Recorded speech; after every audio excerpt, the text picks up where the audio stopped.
All right, everyone. Well, hello, hello. Happy Saturday. Welcome to Live. I am so excited to have Dr. Ianessa Humbert here. The reason why I asked her to come onto the show is because Dr. Humbert, you really did have such a year in 2022 with our professional organization. And I really just admire you for not allowing that to stop you from your passions outside of, not necessarily outside of speech pathology, but outside of what the norm is. So I really just appreciate you just kind of paving the way for us, especially as women of color. I have her here because Women's History Month is coming up. And she is definitely making history, and again, I feel that we can all look up to her in a lot of ways when it comes to just fighting against the odds and oppositions in our field. Dr. Humper, as you definitely know, it is hard to be a Black speech pathologist in the field or even in graduate school. It's very difficult. We deal a lot with microaggressions, white supremacy, and it's really hard to just stay motivated as that. I've dealt a lot with that this year myself. So thank you for coming on to the show. Thank you for having me. I appreciate it. And happy Women's History Month and Black History Month. Oh, yes. Oh, We're yes. Like, almost in between both of them, aren't we? yes, we are. I love that we're on the cusp. So Yeah. there's definitely a lot to celebrate. There's definitely a lot to celebrate. So I will go ahead and give you the mic. If you could just tell us about yourself, your background, and why you joined the field. Sure. So my name is Ianessa Humbert. When I started, I was Ianessa Johnson because I was not married. I'm not married again. I am probably known most for my last name Humbert through research, etc. So I decided to become a speech pathologist partly because I was a French major in undergrad and I'm Canadian, so it was kind of just easy. And my Jamaican parents were like, I'm sorry, what what job is that? That's not a job. So I asked my sister what she thought I would be good at, and she goes, all I know is that you need to figure out how to make money correcting people's speech because that's all you do anyway for free. So like if there's a job for that, go for it. So I went to the counselor's office, like I was a junior, and I asked them what job exists where that's the case. I'd never heard of speech pathology before, and that's how they direct me to it. So I always find it really interesting that people say, I always knew I wanted to be a speech pathologist. Like now on faculty, I'm no longer on faculty, but when I was at universities and looking at admissions essays, and I would see people have this story about speech pathologists and how their mom is one or they have an aunt who is one, I'd be like, I have never heard. I'd never heard of that field before. And I still spend time explaining it to people. 20 something years later, I got my master's completed in 2000.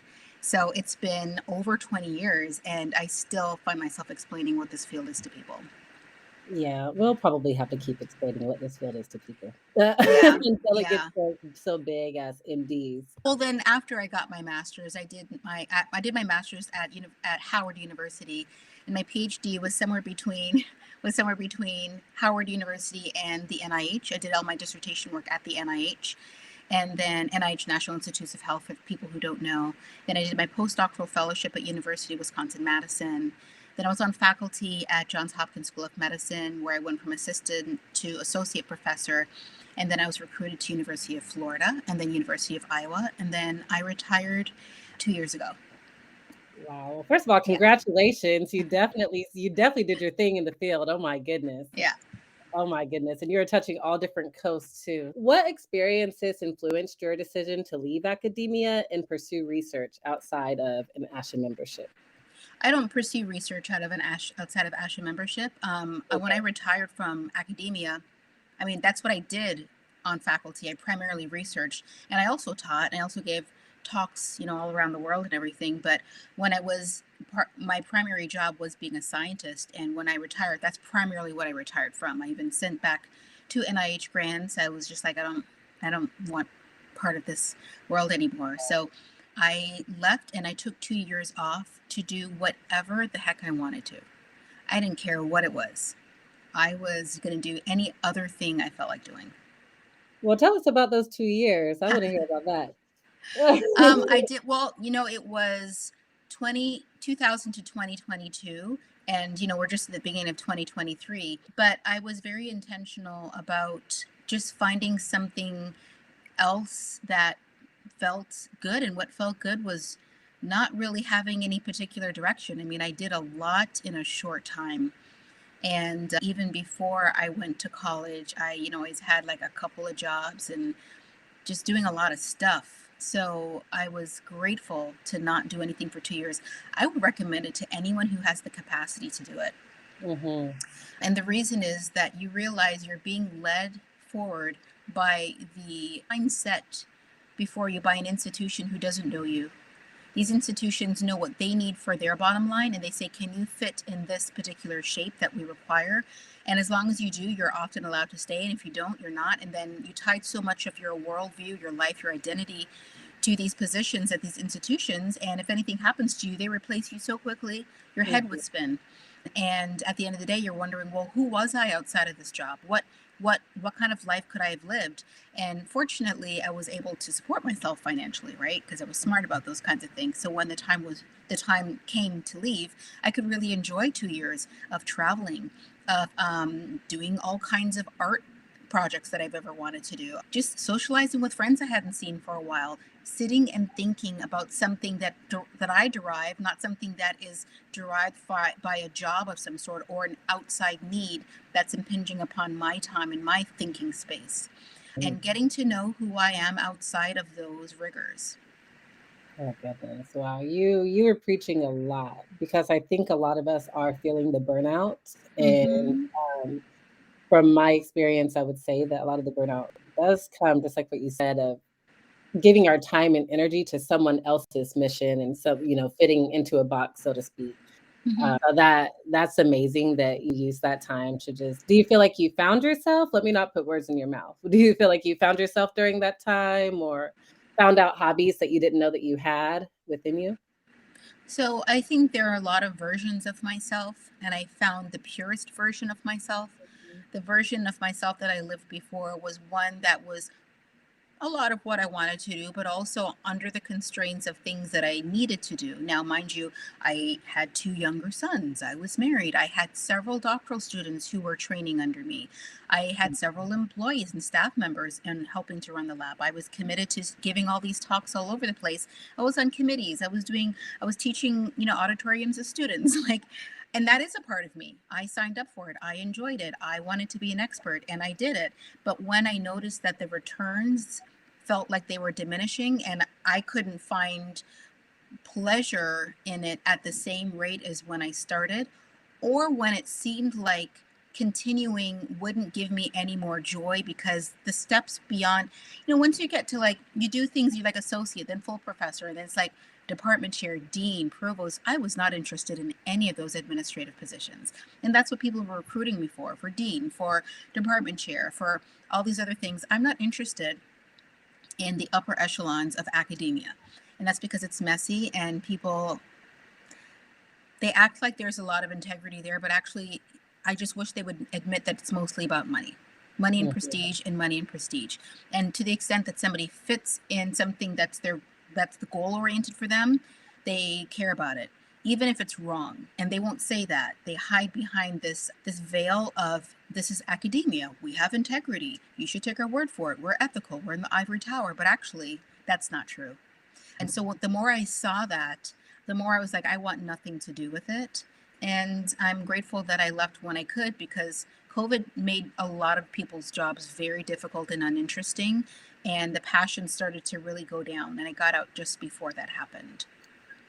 So Yeah. now the version of myself that I interact with now is the one that is dependent on what I decide I want in life and not dependent on what external factors tell me are worthy to pursue.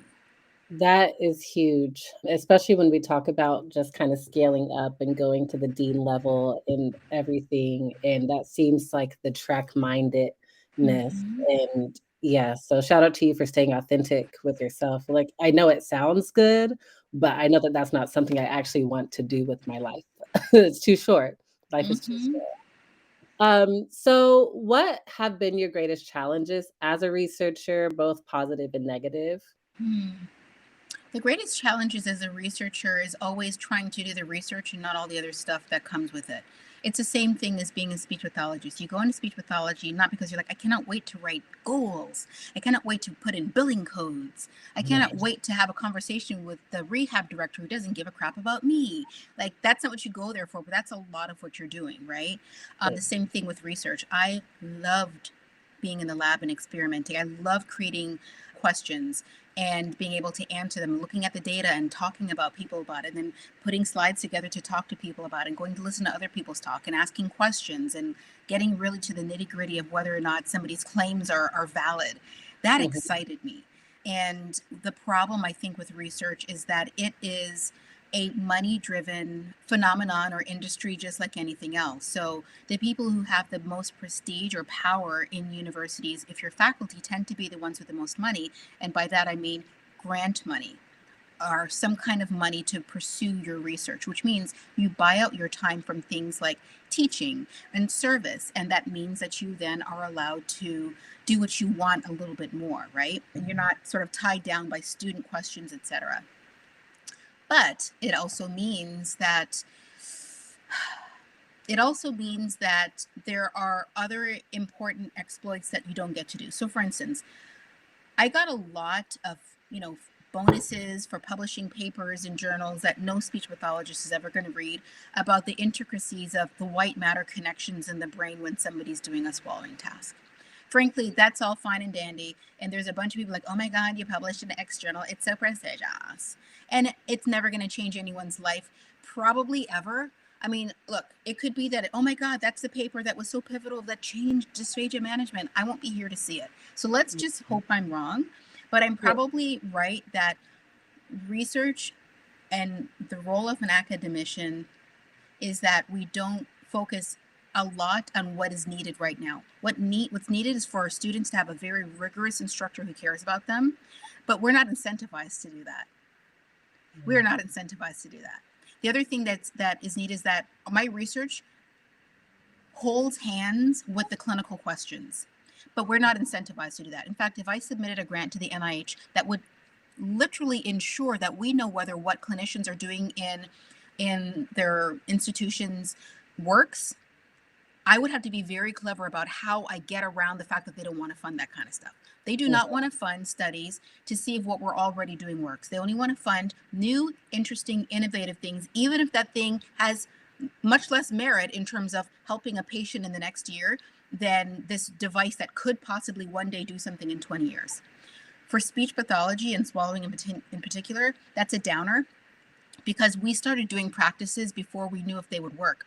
We didn't do the research and say, oh, the research is suggesting we should do this. So now we're doing a bunch of research to show that what everybody's doing should or should not have ever been done in the first place. Now you're trying to go back and change people's minds about something that was never ever the case in the first place. Anyone can come with any claim, and now people are doing it. Now you're like, wait a minute, no one ever said that worked. Yeah. It's so much harder to change minds 20 years after people have been doing it than before they started in the first place. And that's what the other bummer is about research, is that you're not incentivized to answer those questions and you put all your power and financial prowess behind it.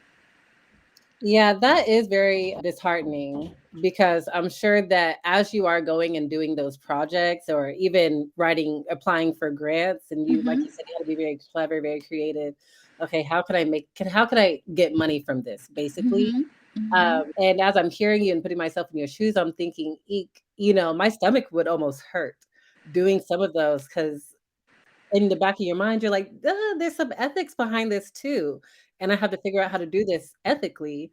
Mm-hmm. So yeah, more power to you. I don't think that that's something, I also appreciate that you call yourself a scientist too, because as speech pathologists, I don't think that we feel empowered enough to say that, even though a lot of us are researchers. So What do you also, mean? so I don't see a lot of speech pathologists calling themselves scientists, like the ones who are mainly in research. So you mean people with PhDs who are actually doing research? Yeah, people with PhDs who are actually I doing think that research and scientists even and academia. researchers are used pretty interchangeably, but the Okay. more you go into the world of medical science, then we refer to ourselves more as scientists. Sometimes social scientists don't say it as much, and everybody's research is as equally valid as others. I think it's just sort of a term preference. One isn't better or worse than the other. Some people Mhm. call me researcher, that's fine. So people call me a scientist, that's fine. Thank you for clearing that up Yeah, no too. problem. Thank you for clearing that up. It's I sort do like of like you might hear physician, you might hear doctor, you might hear clinician. And depending on where you go, like at Hopkins, they always said physician. Always said physician. I was like, okay. They're like, yeah, we don't call ourselves, like somebody said that, patients call us doctors, but we don't really call each other that. We call each other physicians. I'm like, okay, whatever. Did they say It's fine. why? I think it's just that, like, it's the same thing. Like they say physiatrist at Hopkins, another place they say physiatrist or something like that. And I was like, oh, it just really is, whatever local terms people use. Same thing with scientist and researcher. Yeah, One of those potato things, I guess. exactly. Dysphagia, dysphagia. Yeah, dysphagia, dysphagia. That is still a debate. I'm trying to figure out. I It say really dysphagia. shouldn't be. It really doesn't matter. What do you say? I say dysphagia because Okay, that is what the larger scientific community has always said. Some people say dysphagia. I started saying dysphagia, and then I went to some meetings. I think I showed up at the NIH and everybody said dysphagia. So I was like, oh, let dysphagia. me just go back to But dysphagia. it's rare to hear experts say dysphagia. And in fact, if you do, sometimes they look at people like, oh my God. But it's just another layer of elitism that's dumb. Can we get over that to just fix the darn thing? Can we get rid Right, of it, regardless of what right, you call it? right. Can we minimize it for people? Can we focus on that? Yeah, yeah. Well, let's talk about STEP. So you've already made great history with the STEP community. I remember even when I was in grad school, we got to watch STEP. We had the STEP program. So can you tell us a bit about how you decided to create the program, what experiences you've had before and after you've created it since its launch? Sure.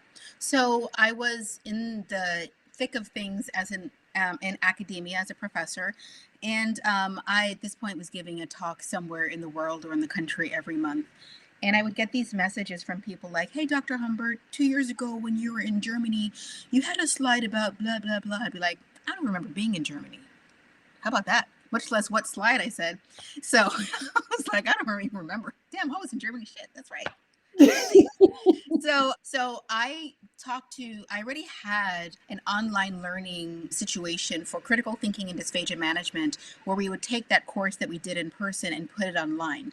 And I also had online learning opportunity with Rinki Verandani Desai. She is the co-founder of STEP. And she and I had something called Dysphagia Grand Rounds, where we take a paper once a month and I would walk people through it, and then we could have like a guest could be one of the authors, etc. And it's currently available on Step. And I said to her, I just need a place to, like, dump all my talks because there are so many people asking for this part of the talk and that part of the talk, and we'll just charge, at the time it was like $9 a month. It was 5 years ago. And we'll just, like, it'll just be a place where people can find the talks at a reasonable price. It's not this commitment of $300 or something. If you got $9 in a month, you got hours and hours of content. We have like over 50 hours of content. Like, that's how many talks I was giving, right? Wow. So, and we created some just for Step 2. But we ended up with thousands of subscribers. Like, that's basically what retired me too. Like, it's like, are you kidding me right now? Like, I knew that there was a need, but because I Right. kept getting the messages, but I didn't know there was a need, right? Mhm. So I am really grateful for that. And so as a result, because there are so many people engaging in it, we have just been sort of building the brand out more and more. And so what we're doing next month is we have something called Step Prep, because Step focuses a little bit more on students, yes, but it really depends on whether or not their instructor decides to use it in the course. Now, our goal is to replace the textbook because there's nothing more dynamic and relevant than seeing video fluoroscopic images with people discussing it and saying, this is what you're looking for, this is what you want to do for measurement, as opposed to seeing a line drawing in a book and hoping your instructor has access to the number of images I have.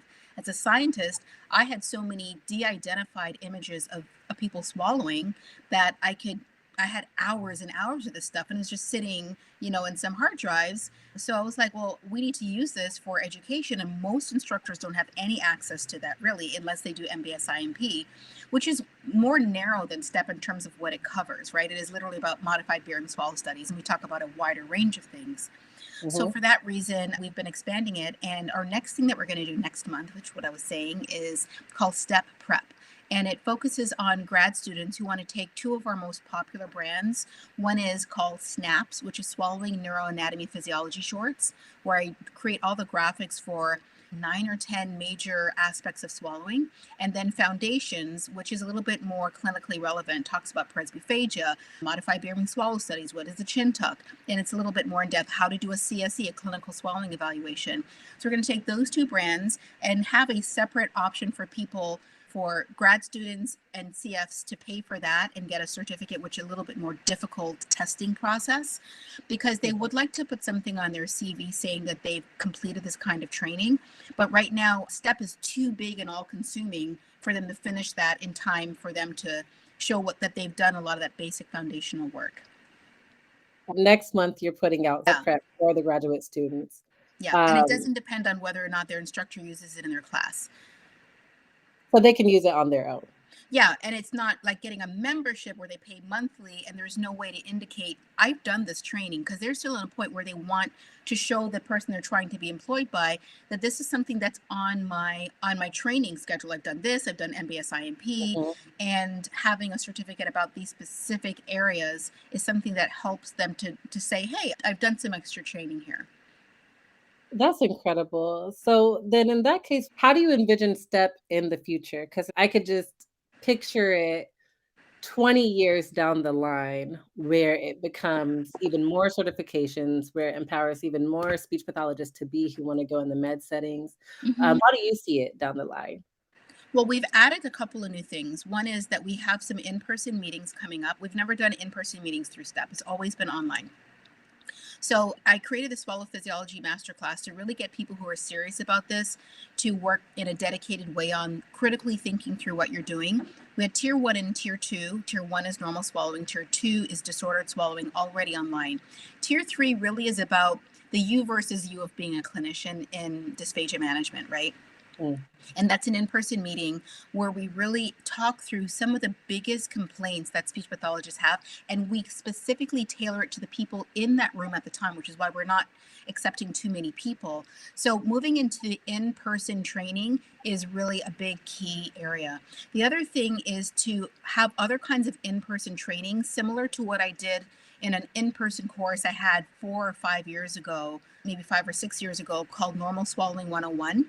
And we had about 70 speech pathologists able to go through and look at their own video fluoroscopic images live in front of everybody and swallow various consistencies and do postures and maneuvers, etc.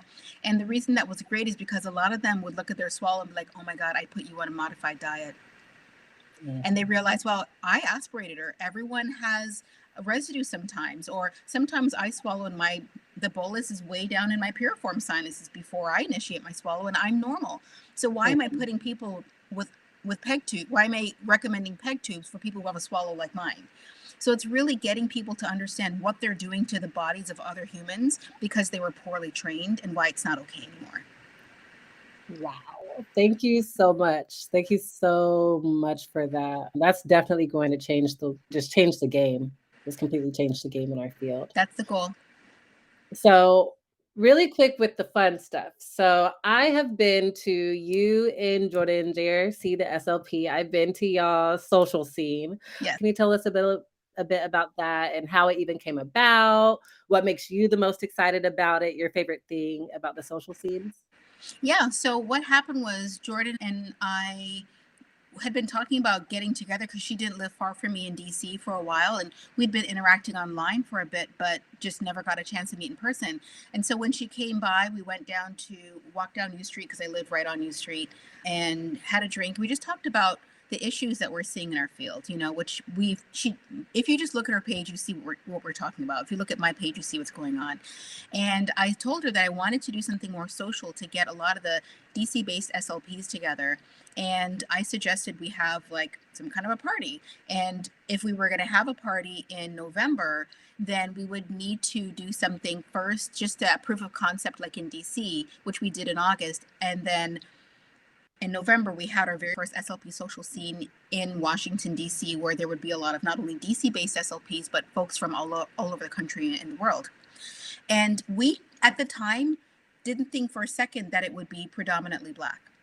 Mhm. We were shocked because the pictures and everything from the very first DC based proof of concept had a wider range of people. I think there were more white SLPs in that picture, in that marketing.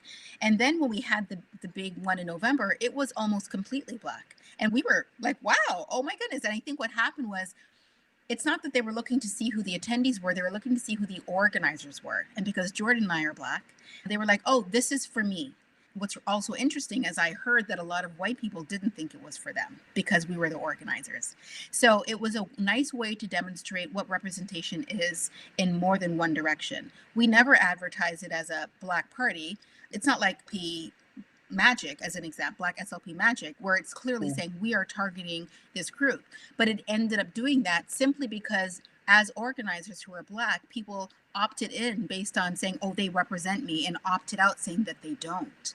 So if anybody ever wonders why our field is so white, you kind of know what's going on. And the same way that I had no clue what an SLP was, a lot of people who did is because their mom or their aunt or their sister or their grandmother was a speech pathologist, and we're still like, what are they? You know what I mean?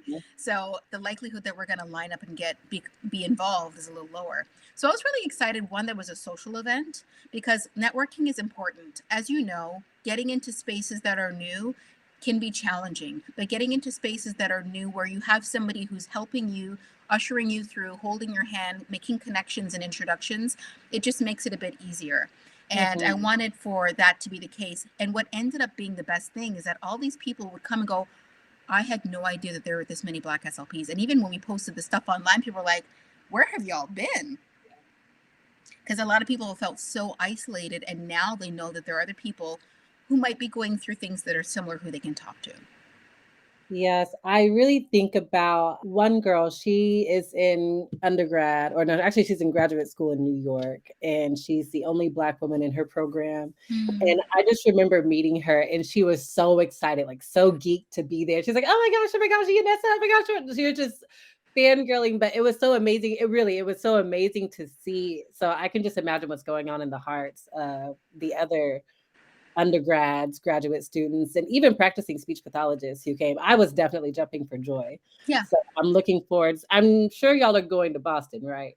So I'm not sure if Jordan wants to do it the way we did. Well, I didn't. I wasn't involved in the last one because I was too tired of anything related to Ash. Like, I needed a break, obviously. Right, yeah. But the Black SLP Magic is going to be in New York, not during ASHA. So I wasn't sure if the goal was to do an ASHA based one or not. But Jordan and I will talk. We'll figure that out.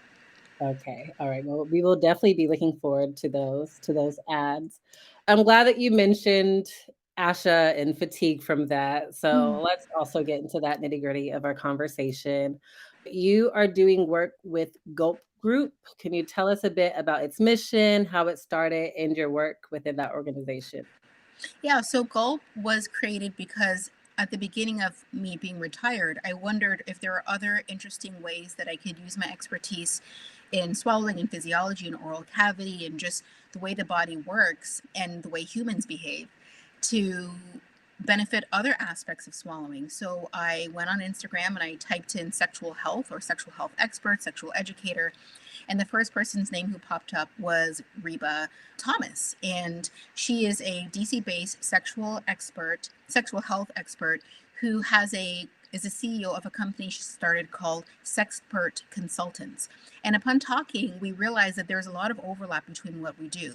So, for instance, she gives the most popular fellatio workshop in DC. And in that class, there are a lot of people who their biggest complaint is that their gag reflex is getting in the way. I had no idea. First of all, I never heard of fellatio workshops. So let's start there. And number two is, I never thought that would be the thing that they'd have an issue with. But of course, after she said, I was like, that actually does kind of make sense, right? Yeah. And then, but she doesn't know anything about the gag reflex. In the same way, I didn't know anything about fellatio workshops, right? So that's the kind of education she needed from a physiologic standpoint, because some of the things people were doing to get rid of their gag reflex bordered a bit on potentially problematic down the road, like swallowing what you call it topical anesthetics and that kinds of things. Doing that kind of thing regularly, anytime you numb your nerves all the time, it could be the case where some of those nerve endings don't respond the way you need them to. And as you know, your gag reflex is a protective bodily function that requires a stimulus to elicit it. And if it no longer gets a stimulus and you actually need it to protect from a foreign object, like maybe a piece of food or something that, or just it could be a pill, it could be anything that's going the wrong way, or that spoon, anything that you need to gag, and if that response doesn't happen, it's problematic. So what we were able to do was get together and talk about all kinds of things, and I was super curious about a lot of things that she does. So we called it GULP, which stands for Gaining Understanding About Lovemaking and Physiology. And we did like 4 Instagram lives on various topics. The first one was Bleck, keep your gag in check. And then Ooh, we went on to all kinds of other topics. So that I was going to say that what her industry, ours, as you know, is ASHA, American Speech Language Hearing Association, and hers is American Sexual Health Association, but they call it ASHA. So it's also mm, ASHA, but totally different I like organization. that. I One like that that. wants you to talk about sex and one that does not. Does not. So let's get into that. So you face blatant discrimination. I was first going to ask you, if you can tell us about your thought process when you did decide to go against the grain and talk about ASHA or speech pathology in the realm of I sex never ed. thought about any grains. I almost never think about grains. I just do You what I'm going just to did. do. And if it Mhm, turns out it creates friction, honestly, half the time I'm a little shocked by it. I mhm, am a free thinking individual, a private citizen. I'm not doing it on behalf of my institution or on behalf of some church. I'm just an individual who's forming a good collegial relationship with another individual where we're talking about these issues. This was not going against a grain, other than that the people who didn't want me to talk about that had a issue with me doing it more so than the other women who had done this, who had written books about it, who happened to be white, who were specifically saying that as speech pathologist, this is why I can train you to do better oral sex, which is very different from what I was saying, which is as a speech pathologist, if you have patients who complain about this after having a stroke or something like that, there's this profession called sexual health, or as sexual educators, who you can send these questions to. That's mostly what I was doing, but also answering any specific questions. In my head, that was almost going way more along the grain than the other books that I had known about after I'd done this. mm. So what would you say that this means with the state of the field? So 2 things. For example, why do you think that ASHA had such a big problem with you doing this, going against the grain, talking about sex education, sending resources for people who needed it, and also just blatant discrimination or what you've noticed? What do you think this means with I how just this think that they're racist and sexist. That's it. yeah, simply Nothing put. shocking, nothing. I mean, what we need to stop doing is being shocked when people show up the way we expect them to. It's just like, you know, okay. Like it's the being shocked that keeps us from acting because you spend so much time reeling and oh my god, I'm this is who they are. Until they show you different, expect what they do. When, as Maya Angelou said, when people show you who they are, believe them the first time. That was the first time for me, and I Mhm. will always believe them. Their capacity to make me think anything other is going to be very difficult, and they don't have any obligation to do that for me. But what's really interesting is their goal was to try to strip me of a license that I wasn't even using. They pulled up my DC license that I stopped using like maybe 15 years before. It wasn't even current. And the ASHA license, I was paying for it for 8 years and I hadn't even been seeing patients. I just kept it in case, I decided, I don't know, you just know how it is. Like, I don't think I want to take the practice, so I just pay for it. I was like, y'all come get this. I don't owe you any explanation. And I never gave them one. Mhm. You don't deserve 5 minutes of my time to tell you what I'm doing with my private black self. Say that. Say that again. Well, you definitely got a whole bunch of support on Mm-hmm. Instagram. I'm sure outside of Instagram, but the Oh my God, petition yeah. is huge. What was some of the feedback that you've gotten? Some of the feedback that I got was that they can't believe. It was the whole shock that I cannot believe they do this. And the most important feedback I think I got was, wow, I really see what the institution is that I've been paying into. That's one. And two, The most difficult to hear is how people had submitted claims that they didn't tell me the details for liability. They go, Dr. Humbert, I can't believe this is happening. At my institution, I and two other SLPs submitted ethics complaints against our rehab manager who was trying to force us to do unethical things for billing purposes. And they told us they're not allowed to even pursue it. And you say you call yourself a swallowologist and they want you to, and they're using my ASHA money for that. You're not even hurting anybody. The number of times I heard that made me go, wow, they are just doing political stunt work here. They are not going after the actual claims that matter. They're going over the claims that they think will make them look bad instead of actually be good. That is probably the most disheartening thing still, even though it's one of those things where, like you said, people show you who they are, believe them the first time. But I can definitely speak for the early career speechies who are painted still a picture of the field, almost Mm-hmm. given a fairy tale. But at the same time, I do think it's good to be on defense with that. I'm just like, look, this is a possibility of what could happen, and you can also still fight about it. You can still fight for it. So I also Mm-hmm. think that you're a citizen, like, you are yourself. You know, you weren't doing that on behalf of Asha, you weren't doing that on behalf of anybody but Ianessa Humbert. So, Yeah. yeah. Yeah. I think one thing to remember is that sometimes things happen to people because there's a larger lesson that needs to be learned. My decision to not to send it to a few close friends to be like, you're not gonna believe this. And that's it. And then go, you have to do something like, no thanks, but if you want to, that's fine. And it turned into that. And then within 7 days of me getting it, they're taking it away because the person who submitted it was getting basically death threats from people I don't know. This is not about me, right? This is, I might be the conduit through which this happens. And forgiveness is giving up hope for a better past. I don't want a better past. I want a better future. So I'm not going to spend time trying to figure out how it could have been different. It wasn't different. And you know what? It was exactly the way it needed to be. All the Yes. lessons that needed to be learned, including by myself, and the directions that I need to continue to take, the fact that showing up as my purest self seemed like an act of rebellion tells me I'm on the right track. Yes. Yes.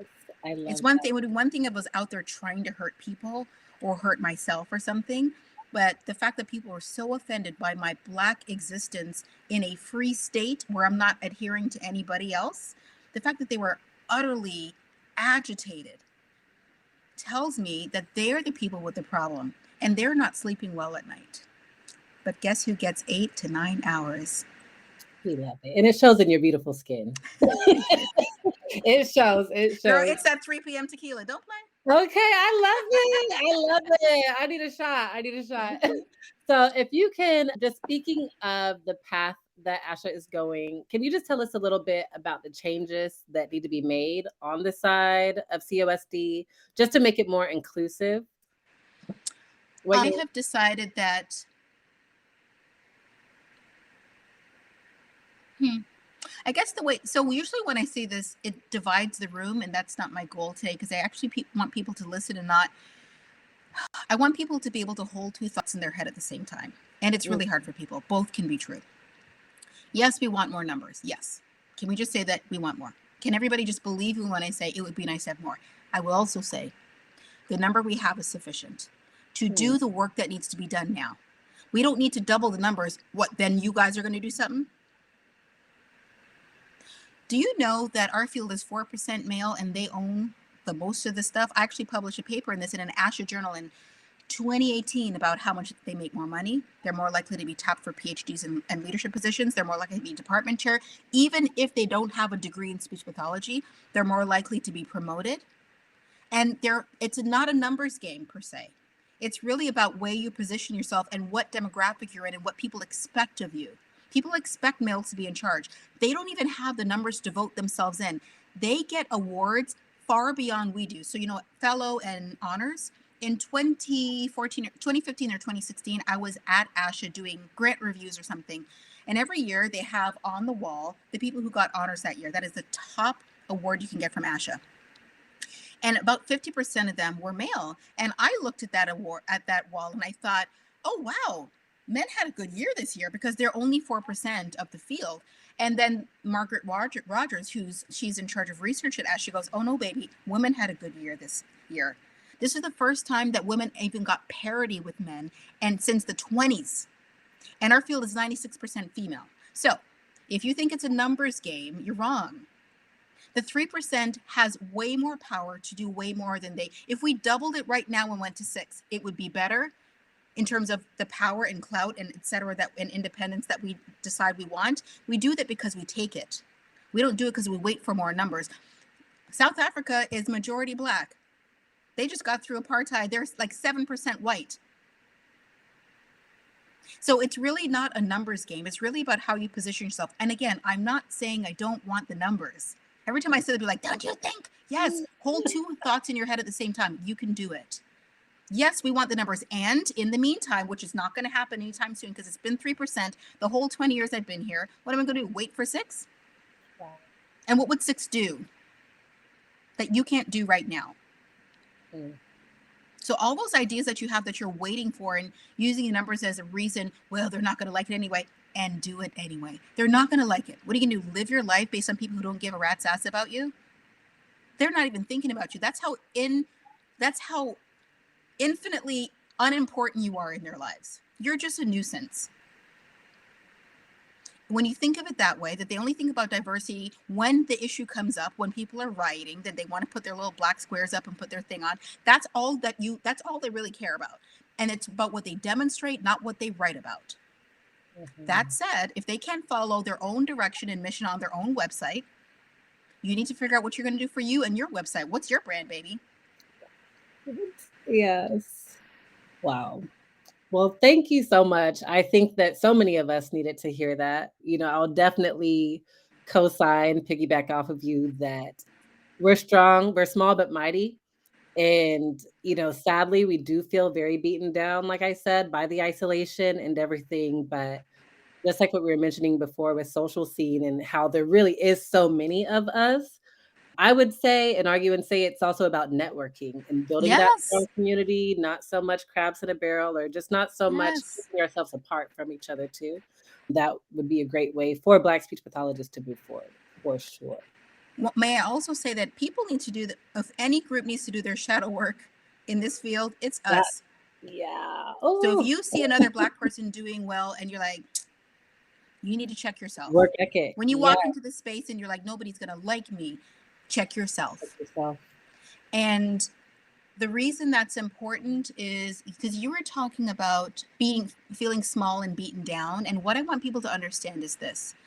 I'm not saying that I haven't been in positions where I have been treated like I should be the victim. It is very rare in my life, despite all the things that have gone on.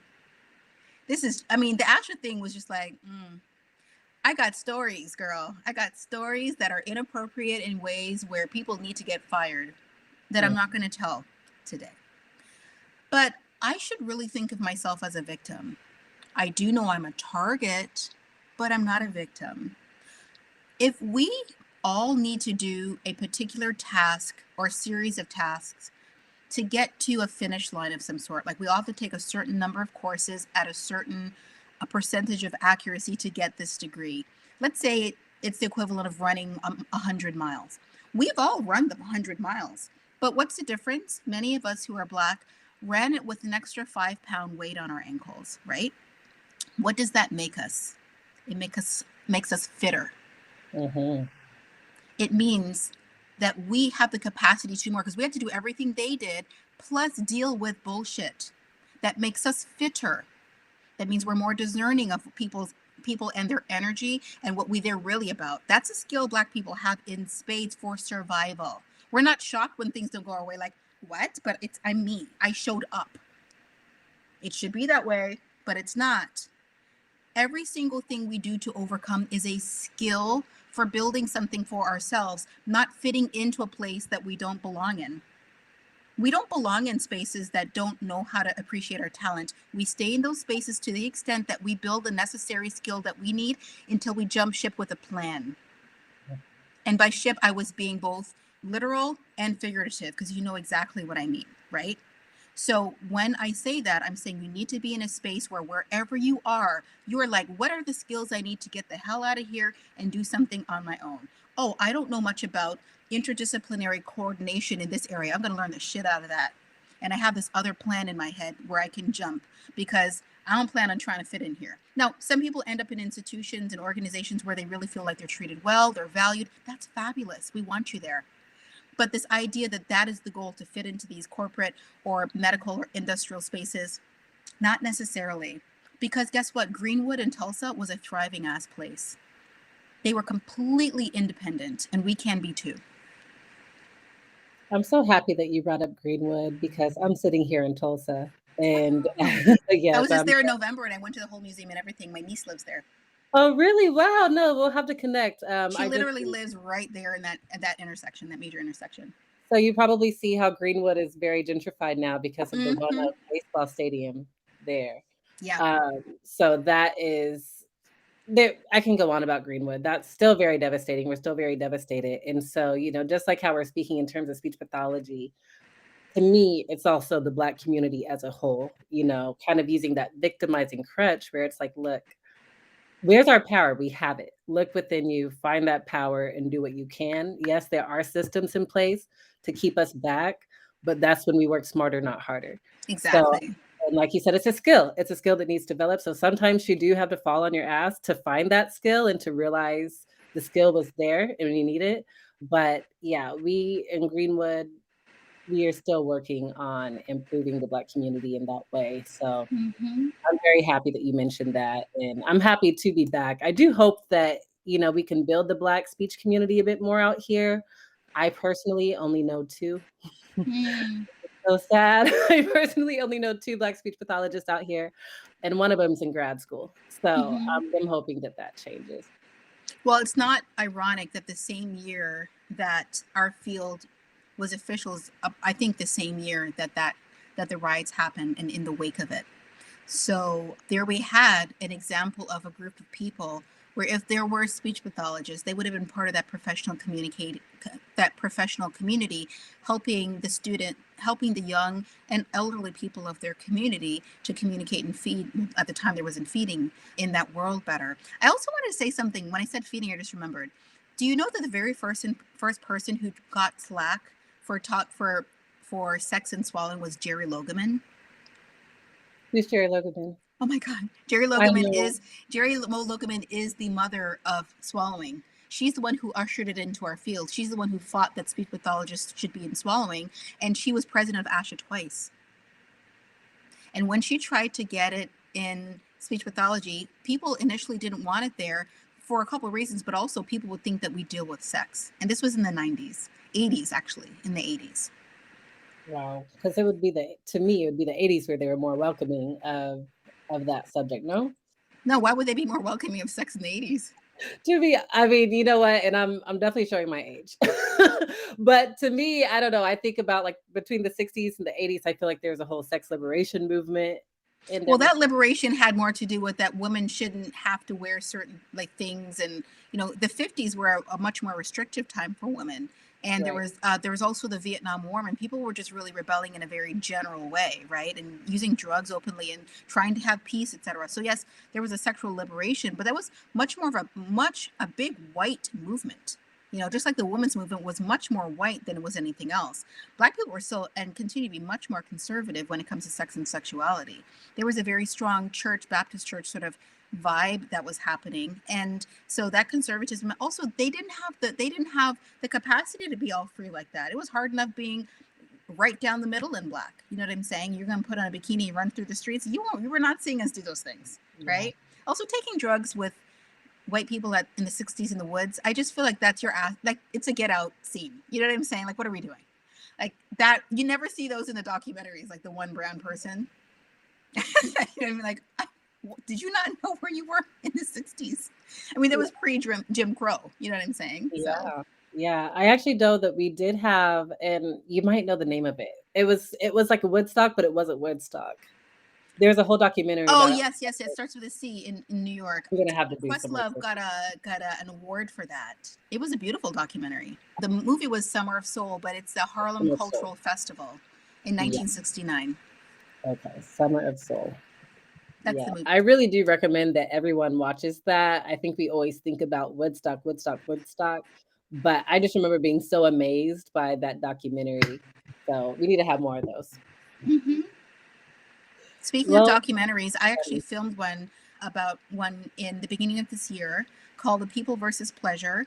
And it's about how institutions keep us from giving the patients that we work with what they want. I've centered it a little bit more in feeding and swallowing, but I interviewed past patients I've worked with, caregivers, SLPs, and talked about how dysphagia management might be different if we weren't so adherent to universities. So that should be out this year too. So STEP now has a documentary. Is professionally filmed and everything. And also, one last note before you leave is that I you were you at Black SLP Magic? no, I was out of the country. Yep, I That's really did okay. think that was I was just saying that interesting thing is that sometimes people try to kick you out of spaces you belong in, because I mentioned before that she's now my best friend. By the time she wasn't, Reba has a company called Sexpert Consultants, and there's a show that on Oprah Winfrey Network called Love and Marriage, and there's a filming in DC of various couples. And they contacted her to see if she would be willing to counsel one of the couples, and she wasn't available. So she asked me to do it, and I filmed it in November. And the first scenes that I'm in are supposed to air in the next 2 weeks. So I'll be on OWN network show talking about sex and sexuality with a couple and referring to myself as a swallowologist. loud and proud on the OWN Yes, network. that's right. Congratulations. Congratulations. Yes. Well, Absolutely. what is next for you? It seems like you're doing great. You're going into the film industry. I mean, what is next? I think more of what's going on there. Like, I'm really sort of moving in. I'm excited about this documentary that's coming out. Step is doing in person meetings, and I'll probably be doing some appearances on things on TV, documentaries, etc. So look for some of that in 2023. And you can find me at my website. If you look at my name, it's Ianessa Humbert. That's an I, not an L. Ianessahumbert.com. And that's also my IG handle and my Facebook name as well. If you want to find Gulp, you can find it in my bio information, but also it's gulp.group for Instagram, and the website is gulpgroup.com. We also have a lot of professionally filmed videos on YouTube. If you look for Gulp Group, you should find it there. Thank you so much for meeting with us. I thoroughly enjoyed this conversation and As did just I. learned so much from you, learned so much from you today. So I do hope to have you on here again. And thank you all for who's listening.